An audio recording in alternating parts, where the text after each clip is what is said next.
광고주와 방송국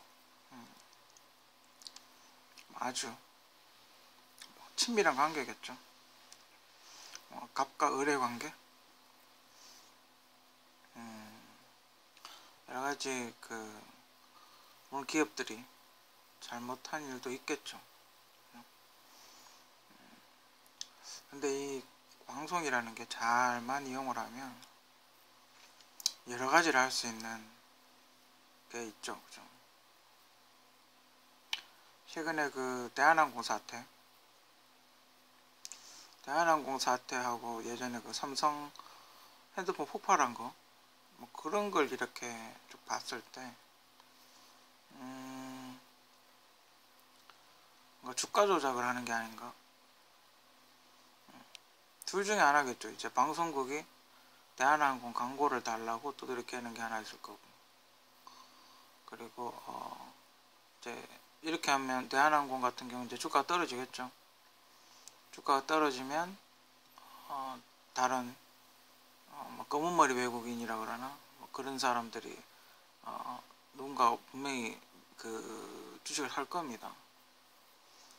그렇게 되면 우호지분이라는 게 생기죠. 그죠?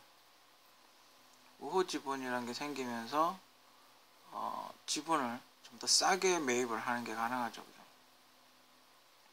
그리고 이제 상속세를 안 내겠죠. 그죠? 왜냐면 보니까 대한항공 회장 아저씨가 나이를 봤을 때 나이가 많죠. 그죠? 슬슬 이제 지분 정리 같은 거, 지분을 넘기고 뭐 이런 걸 대충 상속세 관련돼서 이제 슬슬 압박이 들어올 텐데, 정상적으로 상속세를 내면 50%이기 때문에 경영권이 날아가게 되죠. 그죠? 그래서 상속받는 지분을 최소화시키죠. 그럼 너무 없으면 또 욕먹으니까 그렇고, 삼성의 경우를 봤을 때 그렇죠. 그래가지고 삼성은 근데 삼성 폰 터졌을 때 삼성전자 주식을 조금 내려갔어야 되는데, 내려가면 이제 매입을 하려고 했었던 것 같은데, 근데 국민연금이 눈치 없이 계속 사버렸죠. 그죠? 얼마나 많이 샀으면 상당한 주주, 요번에 탄핵에 한 빌미도 됐던 엄청나게 많은 양을 사버렸죠. 그죠? 주가 안 떨어뜨리려고.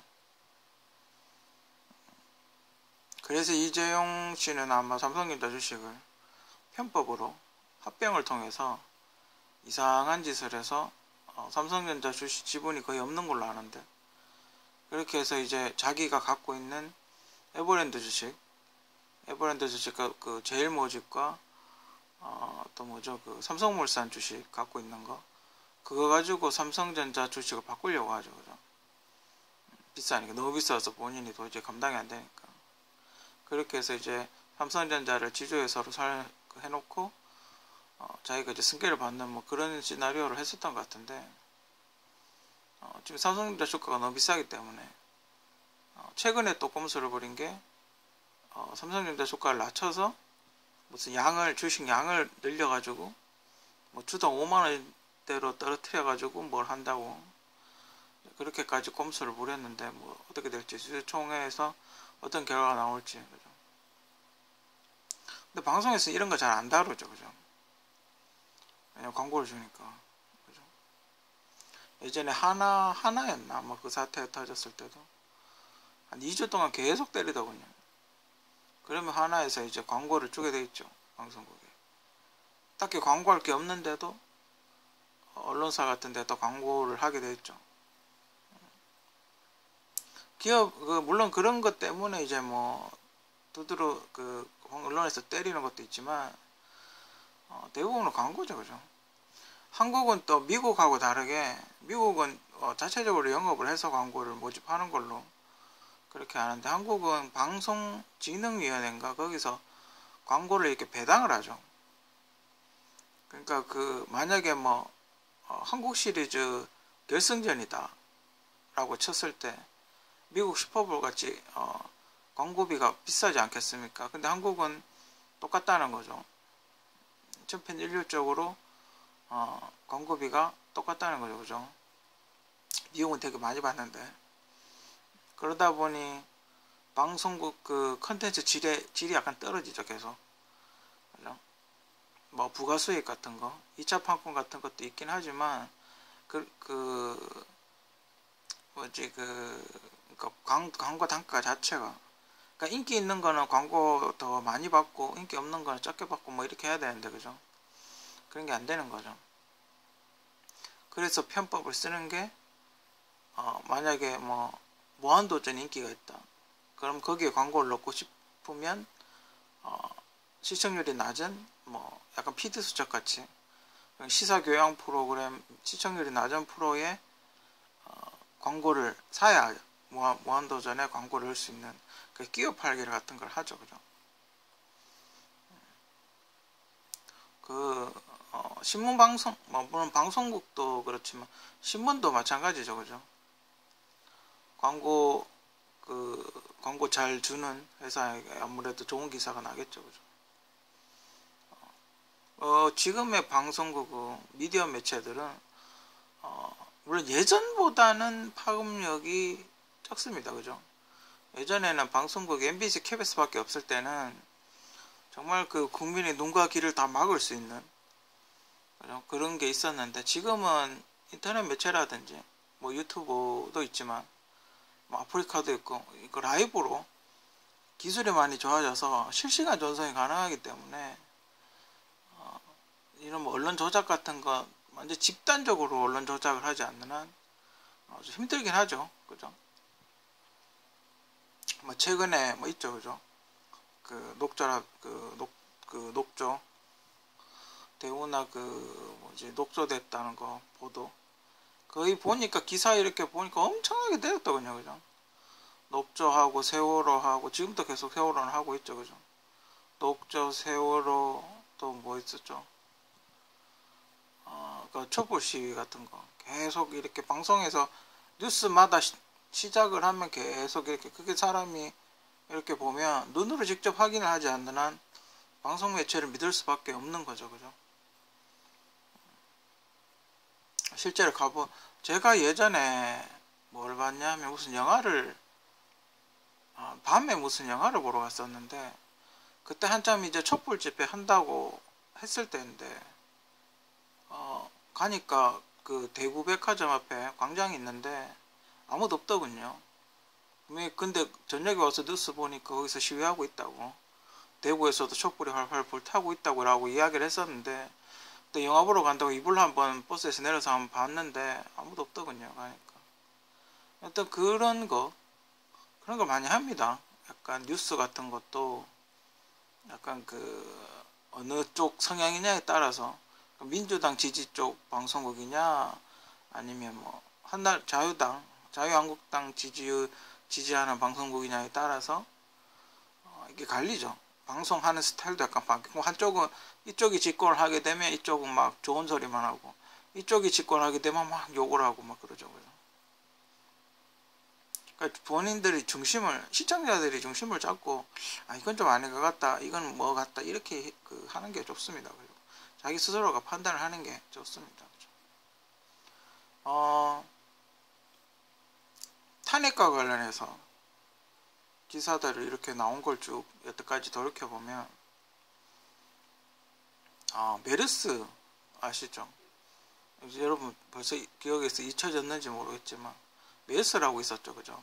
일종의 조류 독감 같은 거죠. 그죠? 그때 당시에 제가 나중에 검색을 해보고 알았는데, 홍콩에 그러니까 메르스가 한참 돌아다닐 때 홍콩에서 조류 독감으로 500명이 죽었답니다. 그런 사건이 있었는데 전혀 보도가 되지 않았죠. 그죠? 그렇게 만약에 그런 기사가 났으면 관계 당국에서 중국이나 홍콩 쪽에서 오는 사람들한테 이렇게 열 화상 검사를 한다든지, 아니면 뭐 당분간 입국 금지를 시킨다든지 그런 조치를 취했을 텐데, 그런 기사는 전혀 안 나고, 그죠? 그냥 메르스만 때려댔죠. 그죠? 메르스의 시작이 어딘 줄 아십니까? 제가 알기로는 삼성의료원에서 어떤 사람이 발병이 돼가지고 거기서 퍼졌다고, 거기 사람을 이제 돌려보낸 거죠. 돌려보내고 난 이후에 메르스가 퍼졌다고 이렇게 이야기를 하더군요. 그것도 삼성이죠. 또 그 최순실 씨 말 지원해준 것도 삼성이죠. 하여튼 뭔가 삼성하고 자꾸 엮여 있습니다. 그죠? 우연히 그게 우연인지 연속적으로 뭔가 이렇게 걸치는 게 우연인지 아니면 경쟁업체에서 뭔가 이렇게 디스를 하는 건지, 그죠? 여러 가지 있을 수가 있겠죠. 그죠? 그럼 만약에 지금같이 대한항공 뉴스가 계속 나오면 아시아나항공이 되게 좋겠죠. 아니면 저가항공이라든지. 그죠? 그래도 뭐 대한항공이 노선이 굉장히 많기 때문에 뭐 대한항공 타격이 이렇게 있지는 않겠지만, 그래도 조금 만약에 대한항공에 대해서 좋은 이미지를 갖고 있었던 사람이면 좀 안 좋은 인식이 생기겠죠. 그죠?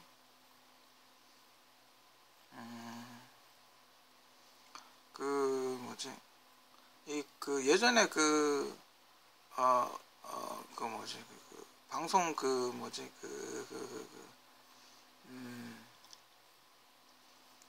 광고 모델하고도 보면 관련이 있는 것 같아요. 그죠?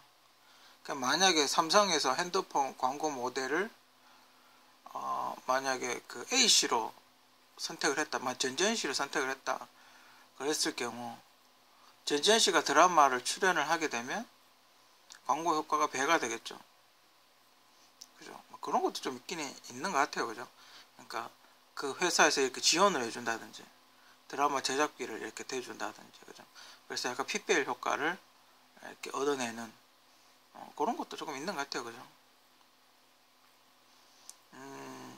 아까 참 그 방송진흥위원회에서 광고를 배분한다고 그랬었는데, 그러다 보니 광고주한테 영향을 덜 받는데 정부한테 간섭을 받겠죠. 그죠?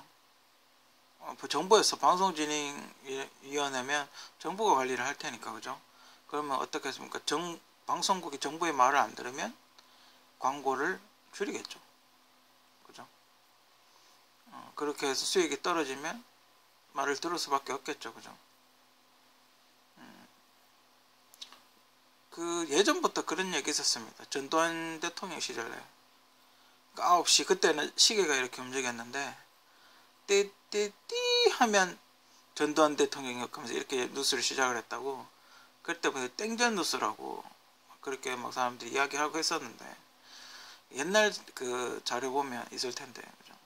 그때는 9시였으니까. 그죠? 9시가 딱 되면 첫 뉴스가 시작되는 게 전두환 대통령은 뭐뭐 했습니다. 근데 그게 지금도 별 변하지 않아요. 그죠? 그 기사 낼 때 정치부, 사회부 뭐 이렇게 나간다고 그렇게 하더군요. 그러니까 서울일 경우 방송국 뉴스는 가장 파워가 있는 게 정치부 기자들이 가장 파워가 있다고 하더군요. 그렇게 해야 뭔가 이렇게 들어오나 보죠. 그러니까 이 기자들이 경찰들처럼 수사 비슷하게 하고 다녀서 기업들의 어떤 약점을 잡아서 뉴스에 때리면 광고가 들어오겠죠. 그죠? 뭐 그런 식인 것 같아요. 그죠? 메커니즘이 돌아가는 어떤 그게. 방송국이 외국 방송국들처럼 그 드라마 판권이라든지 뭐 그런 걸 요즘은 좀 다양하게 하죠. 그죠? 영화에도 투자를 하고, 그죠? 부동산도 사고, 그죠? 요즘은 다양하게 투자를 하지만 그래도 주 수입은 광고인 거죠. 그죠? 우리나라는 그 드라마 시나리오 판권 같은 것도 방송국이 다 먹는 걸로 그런 이상한 구조로 돼 있던데, 워낙 뭐 제작비가 작다. 드라마 편당 제작비가 2억이라 그러죠. 그죠? 10년 전이나 지금이나 편당 제작비는 2억이면 물가는 엄청 올랐는데. 그죠? 그래서 그러니까 드라마 보면 안에다가 뭐 PPL을 간접 광고를 엄청나게 때려였죠. 그죠? 광고주와 방송국, 악어와 악어새라고 보기는 좀 그렇지만 어떤 둘은 미묘한 그런 사이가 아닐까 싶네요.